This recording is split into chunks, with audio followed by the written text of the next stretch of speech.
Good evening, guys. This side Rahul Magan here as a Group Chief Executive Officer, Treasury Consulting, and also a venture capitalist. The video shot 17th September 2020. My apologies that nowadays I'm not getting much time. That is the reason I shot very less videos, but I'm now revising my schedule that so that I can shot at least 10 to 12 videos in a day. And hopefully from today I will shot not less than 10 to 12 videos in a day. When the world first noticed the COVID crisis somewhere in January 2020, although there are few scientists or few medical professionals who claim that this crisis was well with us somewhere August 2019. But being a non-medical professional, it is very difficult for me to comment whether it was with us in August or not. I cannot comment. But I go with the figures which are in the public, which precisely means that the pandemic started somewhere January 2021. And unfortunately, when on 17th September 2021, I am talking to you, the globe is having around 30 million plus cases. And the top three countries of the globe is United States, which is around 6.5 million, is India, which is closer to, which is 5.1 million something, and followed by Brazil, which is around 4.4 million. And the hard reality of the life is that these cases are growing, and that too at a much faster pace. There is no relentless we have in the cases, and somehow the COVID-19 vaccine is turned out to be a battleground between politicians, and especially in United States of America. When we are around 47 days away from an election, and Donald Trump even today claimed that the vaccine is well ahead of schedule and it is coming somewhere in October. And at the same point of time, one of the CEO of a pharmaceutical company on the Bloomberg said that do not expect vaccines somewhere closer to mid of quarter 1 21. My personal assumption is that the vaccine will come not early June 2021. And more important than vaccine is the distribution of the vaccine, which is we have around 7 billion people across the globe. Distributing vaccine to the 7 billion people is a very humongous job. And I think we need multiple supply chains like Amazon. Even in that sense, whether we would be able to get a success or not, that is pretty difficult. But according to my personal assumption, that we need multiple supply chain like Amazon. And then in that, we can even think of supply in the whole globe. But considering all, the mess has already started in the financial market. Number one mess is that yesterday when the Federal Reserve FOMC meeting, FOMC was very clear that we would continue to be zero rate somewhere closer to 2023. Directly or indirectly during question and answer session, Powell was very clear that do not expect a rate hike even before 2023. I personally feel that 2023 is a pretty optimist figure by Powell. I think that maybe before 2025, do not expect any hike by any central bank, whether it is American Central Bank, Federal Reserve, European Central Bank, Bank of England, Bank of Japan, maybe the Asian Central Bank like Monetary Authority of Singapore, RBI and all. Rather, you can expect a further cut from RBI, MAS and maybe from ECB as well. Standing today, the world is facing a lot of issues. The number one issue is the relentless quantitative easing the governments are doing. Fiscal deficit or the monetization of deficit financing is no more restricted to Asia. Now it is something which is a matter of concern across the globe, in fact in United States also.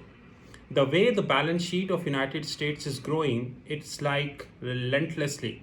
And if this would continue, then the mess is definitely on the cards.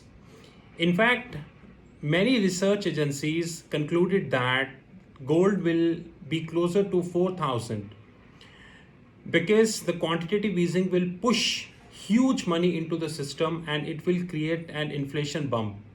And I also feel that they are not wrong, but 4,000 is a pretty optimist. I think that it's around 3,000 to 3,500. But anyways, different people have different assumptions and different models. Another problem the world is facing, and specifically if I speak about an Asian economy, is the job losses. Like today, we got an information on Economic Times that whereby around 6.6 million, which is 66 lakhs, because 1 million is 10 lakhs. Around 6.6 million white collar professionals lost the jobs during May and August, which means May, June, July, August, precisely 4 months. What about before May? We really do not know. So around 6.6 million professional lost job. I read one paragraph for you. An estimated 6.6 million white collar professional jobs, including engineers, physicians, teachers, were lost between May and August, bringing the unemployment to the lowest level.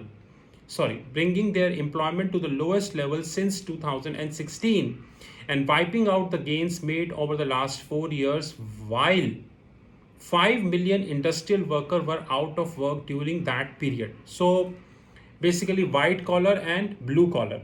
So this report, which came in public domain, suggests that around 6.6 million white collar plus around 5 million blue collar, which precisely 11.6 million. 11.6 million people lost the jobs somewhere between May and August. This is about India, and this situation is getting severe across the globe. Now let's talk Singapore.